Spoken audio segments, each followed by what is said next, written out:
The skies above Earth were no longer filled with the sleek silhouettes of Zorathian warships.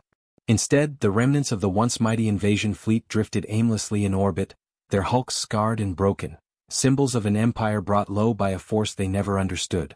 On the ground, what was left of the Zorath forces clung desperately to survival, their numbers dwindling with each passing day. Captain Vrax knew the end was near. From the shattered remains of their last stronghold in what humans called South America, Vrax stood atop a crumbling watchtower, his eyes scanning the dense jungle below. He could hear them, the humans, moving through the trees, their footsteps nearly silent, but their presence unmistakable. They were closing in. "Sir," Lieutenant Grax's voice came from behind, strained and hollow. "Our communications are down. No reinforcements are coming. The Empire?" He trailed off, unable to finish the thought. Vrax didn't need him to.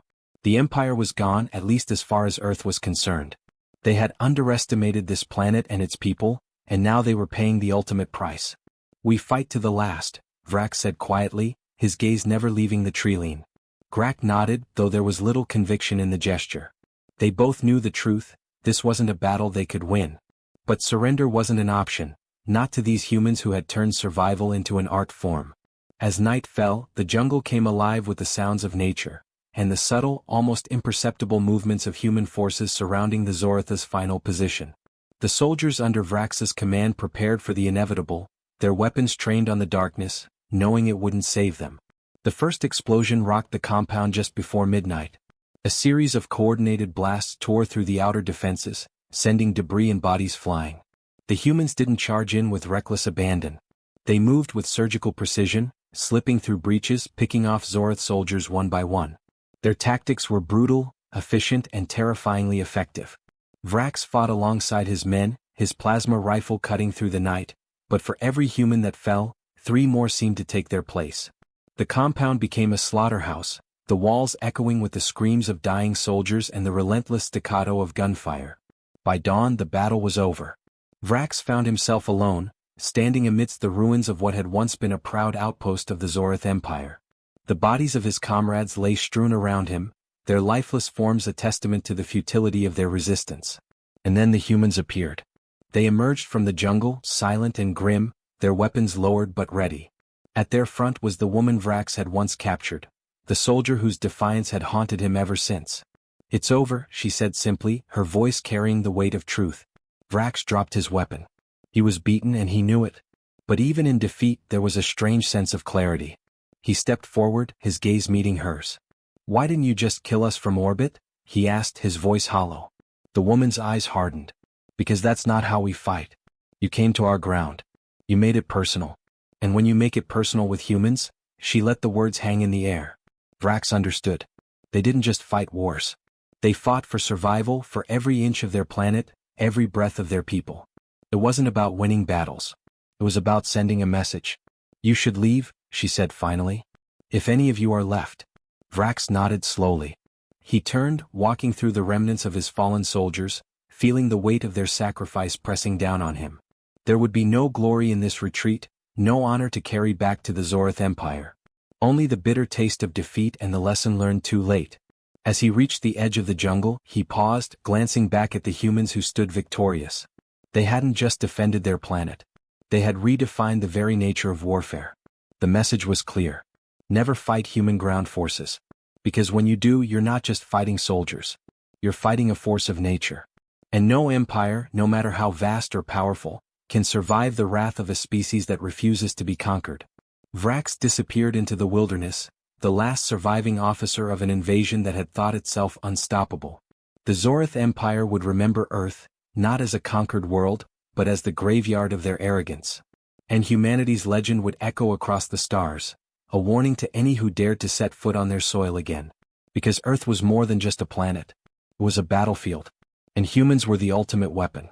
The silence in the Galactic Council chamber persisted long after the humans' departure. Weeks passed, but the vacuum they left behind seemed to grow heavier with each passing day. Political alliances strained under the pressure, and whispers of impending chaos echoed in the corridors of power. The Council's once unshakable authority was beginning to unravel. High Chancellor Vaynor called for an emergency session, his voice crackling through the interstellar communication channels with urgency. The representatives gathered again, but the confidence that had once filled the room was gone. Now there was only fear. "We cannot allow humanity's departure to destabilize the galaxy," Vaynor declared, his scaled hands gripping the podium with a tension that betrayed his calm exterior. "We must re-establish communication with Earth. We must bring them back to the table." But no one responded. The Tkari Confederation remained silent, their representatives' seats ominously empty. The Drven Collective refused to even acknowledge the Council's transmissions. One by one, Earth's allies withdrew from diplomatic talks, isolating themselves and leaving the Council to face an uncomfortable reality. Humanity's influence had not just been political. It had been foundational. Meanwhile, on Earth, the preparations continued. At Luna Command Base, General Marcus Hale oversaw the mobilization of Earth's defense forces. Massive warships, unlike anything the galaxy had ever seen, were constructed in orbit, their sleek, angular designs optimized for both offense and defense. Advanced technologies, the results of decades of secret research, were deployed in every corner of Earth's territories. But the most terrifying development wasn't the new weapons or ships. It was the unification of humanity. For the first time in history, Earth's nations, corporations, and independent colonies were united under a single banner. Old rivalries were set aside, and the full might of humanity's resources was directed toward a singular goal, ensuring that no species would ever threaten them again. "They'll come crawling back," Hale said, his voice a low growl as he addressed his senior officers. "And when they do, we'll be ready." Back in the Galactic Council, desperation grew. "We should send a delegation to Earth," suggested Councillor Trexale, his mandibles clicking nervously. "A gesture of goodwill."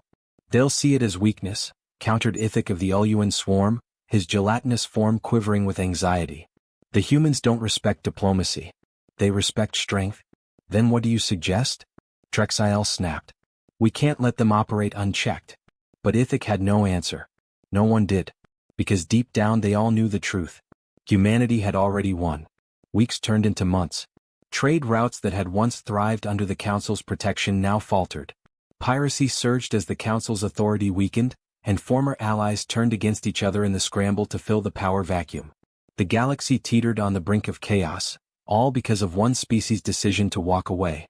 And then, without warning, humanity reappeared. A single human ship, sleek, dark, and bristling with weapons, entered Council-controlled space. It didn't broadcast a message. It didn't respond to hails.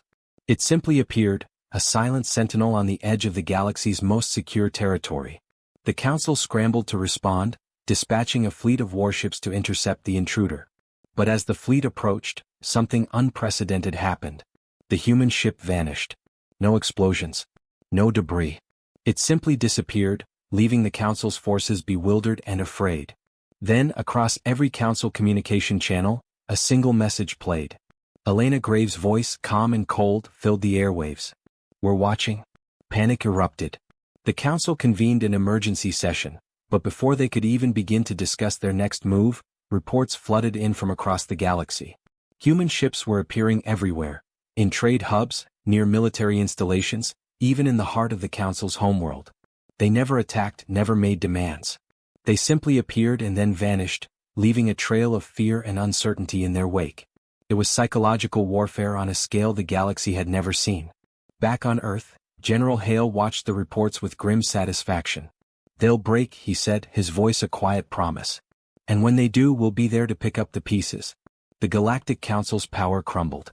Member species withdrew, forming their own alliances, each more fearful than the last.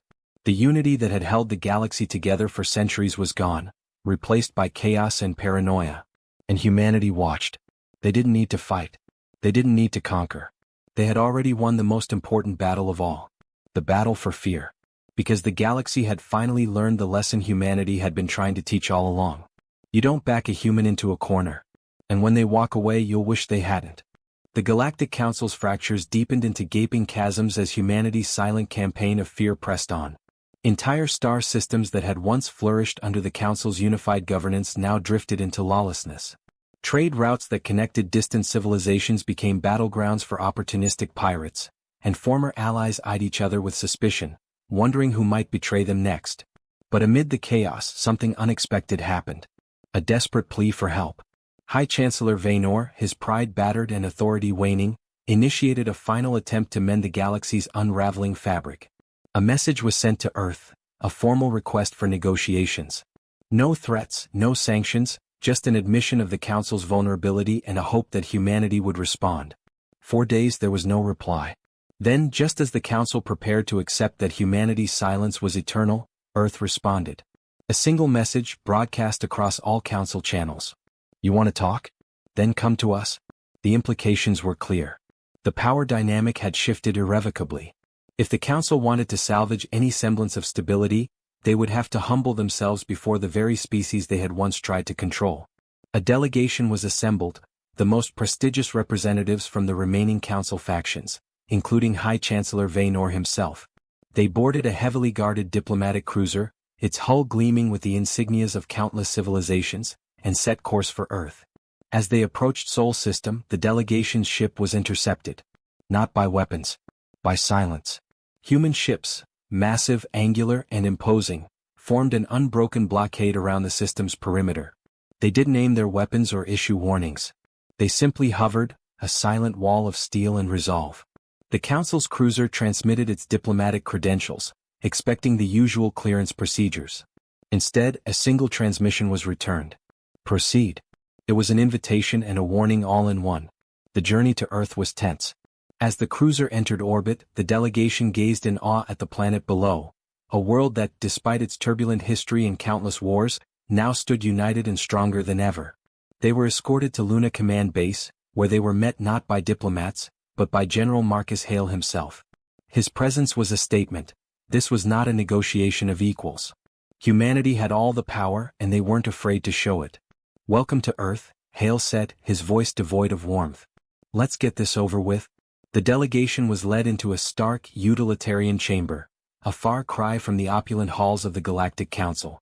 There were no grand decorations, no diplomatic niceties. Just a long table and the cold, unblinking stares of humanity's finest. High Chancellor Vaynor cleared his throat, his voice strained as he began. "General Hale, we come in the spirit of reconciliation. The galaxy is in turmoil. We need your leadership to restore balance." Hale's eyes narrowed.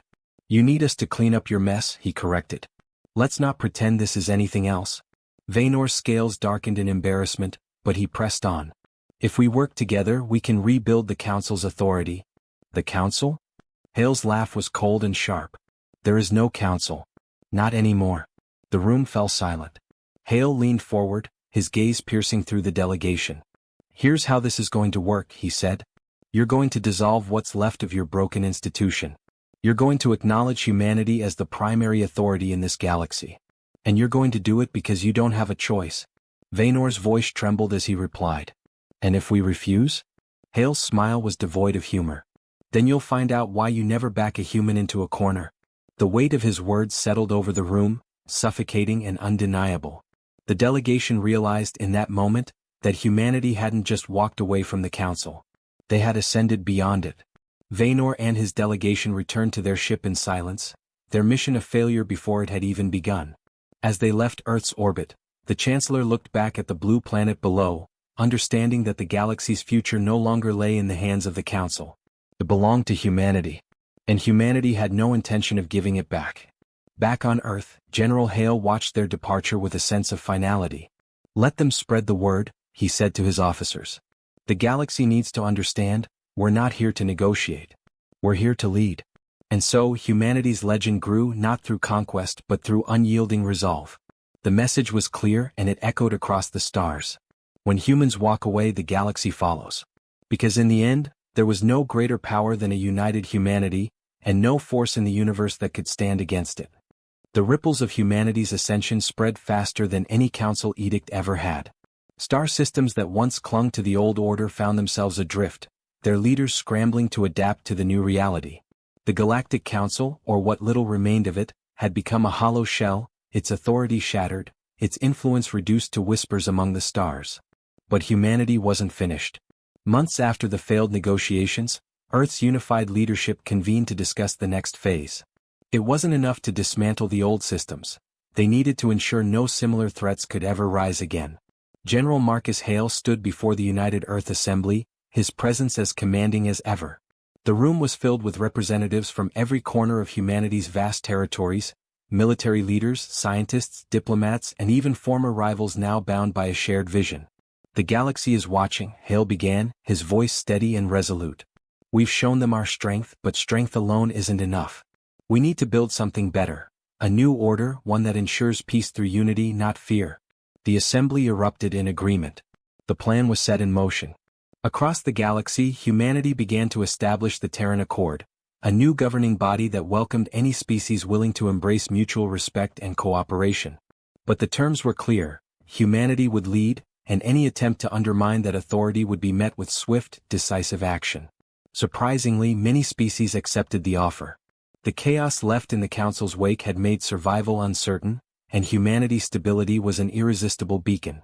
Worlds that once viewed Earth as an upstart now sent envoys, eager to secure their place in the new order. But not everyone submitted willingly. The remnants of the Jacri Dominion and the Vraxi hegemony formed an uneasy alliance, hoping to reclaim their lost power. They launched a series of covert attacks against Terran-controlled territories, believing humanity would hesitate to retaliate. They were wrong. Within weeks, Terran fleets descended upon their strongholds with unparalleled precision. The response was swift, brutal, and overwhelming. Entire armadas were dismantled in hours, their leaders captured and tried under the new laws of the Accord. The message was clear: defiance would not be tolerated. But humanity didn't just destroy, they rebuilt. Where once there were battlefields, new cities rose. Former enemies were given a chance to integrate, their people offered education, resources, and security under Terran guidance. The galaxy watched in awe as humanity turned the chaos of war into a blueprint for peace. Yet, amid this newfound stability, a question lingered. What would humanity do next? General Hale addressed this question in his final speech to the United Earth Assembly. "We're not here to conquer," he said, his gaze sweeping over the gathered representatives. "We're here to lead. To ensure that no species, human or otherwise, ever suffers under tyranny again. The galaxy has seen what we can do when provoked. Now they'll see what we can achieve when united." And so, humanity's legend evolved. No longer were they just the species that defied the Council. They became the architects of a new galactic era, one defined not by fear but by the strength of their resolve and the depth of their vision. Years passed and the Terran Accord flourished. Star systems once torn by conflict now thrived under the new order. Trade routes reopened, cultures exchanged knowledge, and a fragile but genuine peace settled over the galaxy. But the memory of humanity's rise remained etched in the minds of every species. Because they all knew one undeniable truth: when humans walk away, it's not the end of the conversation. It's the beginning of a new era. And in that era, humanity was not just a participant.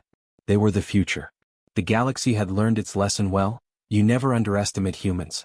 Because when pushed to the edge, they don't just fight back. They change the game entirely. And in this new game, humanity wasn't just playing.